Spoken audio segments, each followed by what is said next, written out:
আমরা পরস্পরে এমনভাবে বসবাস করব যাতে আমাদের দ্বারা আপনজন হোক, দূরের মানুষ হোক, কাছের মানুষ হোক, কেউ কষ্ট না পায় আমার চলাফেরা, আমার কথাবার্তা, আমার ব্যবহারে।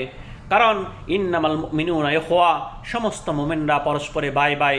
কোনো ত্রুটি বিচ্যুতি হলেও সাথে সাথে মাফ চেয়ে নেওয়া, হ্যাঁ, এবং মানুষকে ক্ষমা করে দেওয়া, মাফ করে দেওয়া, ক্ষমা করে দেওয়া, মাফ চেয়ে নেওয়া, এটি হলো সবচেয়ে বড় ভদ্রতা এবং বড় ব্যবহারের একটি বিষয়।